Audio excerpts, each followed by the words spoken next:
My name is Diego Du. I'm a freshman here at Stanford, and I went to Hillsdale High School in San Mateo, California. For me, the most memorable project that I ever did in high school was this thing called the Golding Trial. So if any of you have ever read Lord of the Flies, there is an author of it called William Golding.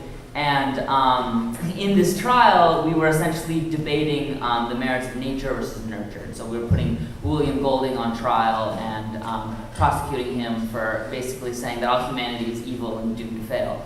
Ooh, how ironic. So,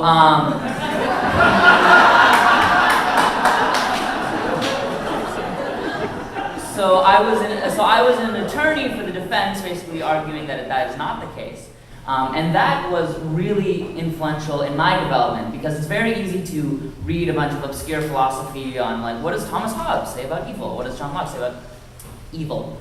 And but when you're actually doing it, when you're actually there, when you're actually on the stand and cross-examining Thomas Hobbes or direct examining John Locke, you realize what these people were actually saying and what had to be done to explain their ideas to like a broader audience. And so when you're actually there and you're actually doing the work and you're actually in that situation, it really puts you into their minds. And you can see the different philosophies and it really stands out in your mind. My name is Malachi Del Rosario and I'm an 8th grader at Abia. The most memorable project for me, or like my favorite project in 8th grade middle school was, it's a media project. So pretty much we were supposed to create a video about intercession.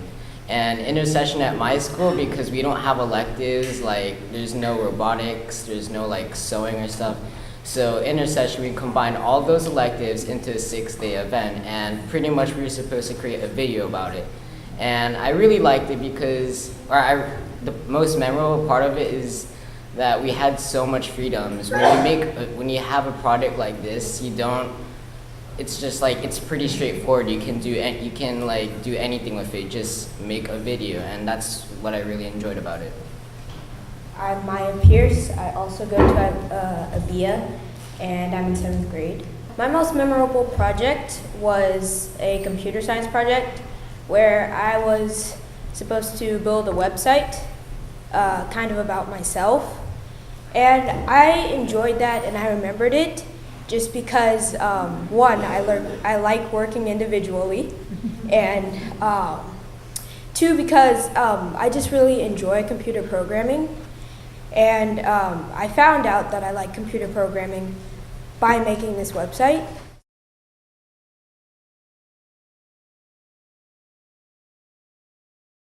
Well, the Golding Trial, and we did multiple different projects like these. We did congressional simulations where we dressed up as members of Congress. We did this thing called Battle at Dawn where we reenacted a famous battle from World War I using, what are they called, water guns.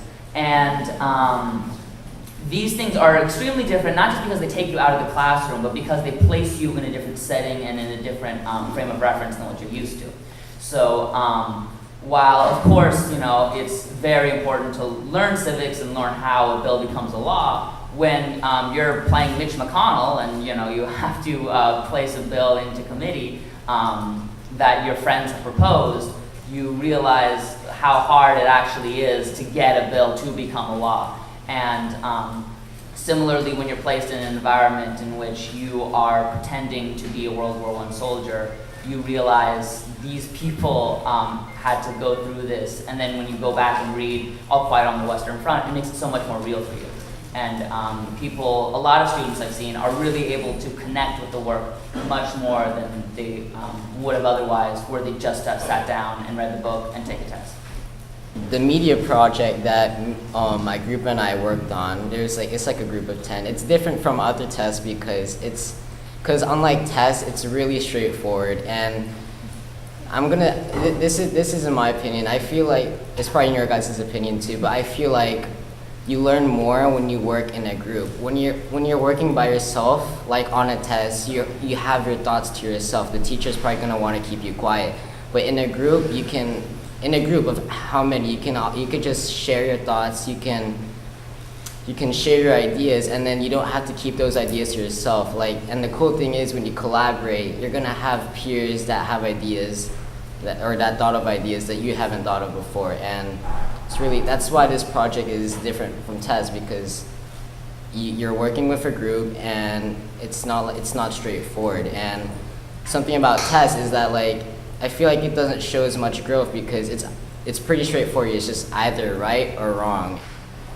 The reason that this assignment that I did was different from tests was, one, I can go back to my assignment and look at the code and look at the website. So I can say, oh, I use this code to make this thing on my website.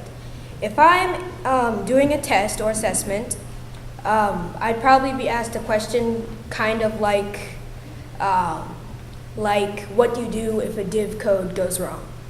I would have to physically run into a div code that goes wrong to find out. I can't look this up on the internet.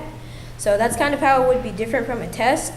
And also, tests are just they're really pressuring, and I feel like a lot of kids don't perform as well on tests because you're kind of put in a spot at one time saying you have a paper here and a bunch of questions you probably know half of the answers to for sure. And so it just gets your heart racing, and right now.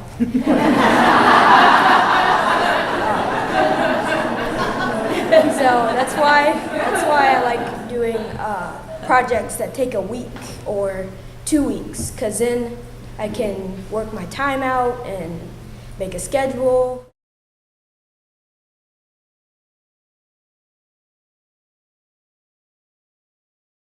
I have one challenge that I thought of immediately, which was probably procrastination and time management. But when I'm working on a project, I kind of set out a schedule with my group, or I say, well, how about we do this today, and worry about that tomorrow. And so it's just one challenge for me is just when I have to think, I have a test this Friday, what am I going to do? And when I get to think, oh, my project that I have a whole week to work on is due this Friday, I feel a lot better with the project. The one challenge for me would just be when you're trying to get ready for a test, and it's kind of just overwhelming because you don't know what's going to be on the test, and I think that's the point.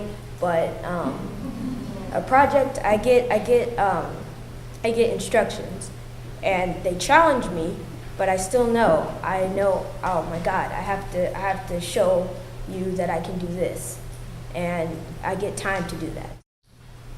One challenge that comes to mind in particular is with level of engagement with the different students.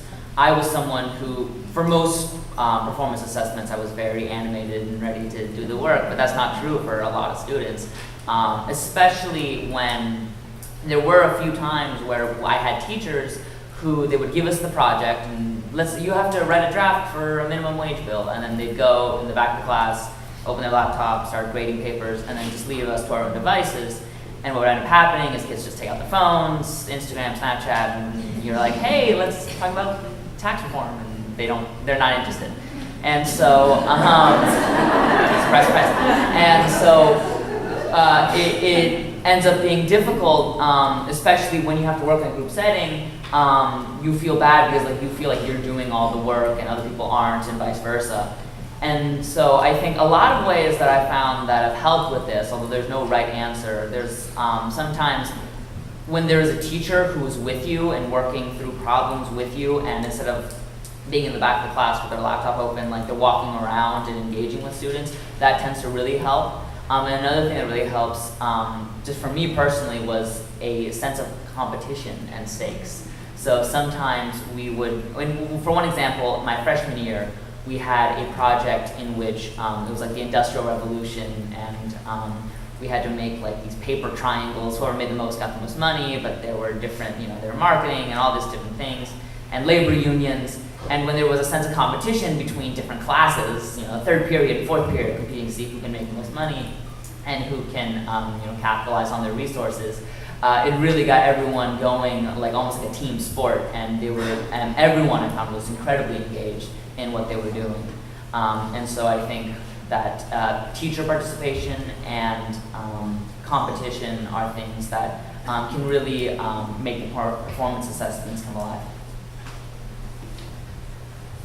Okay, so I have two challenges, and I'm very sure that you have these challenges throughout life. So these two challenges are teamwork and collaboration. And in school, or in art school, it's a PBL school. It stands for project-based learning, and we learn in groups. And sometimes when we have a project, there's always that one person who just refuses to do anything. And then it's another challenge is just teamwork. You guys can be collaborating efficiently, but can you be working efficiently? It's just the quality of the work as well. And I mean, I can't really say for this, that you'd have these in life because I'm only 13, but I'm very sure you will. And because project-based learning, what I've been told by my science teacher is that it simulates real life situations.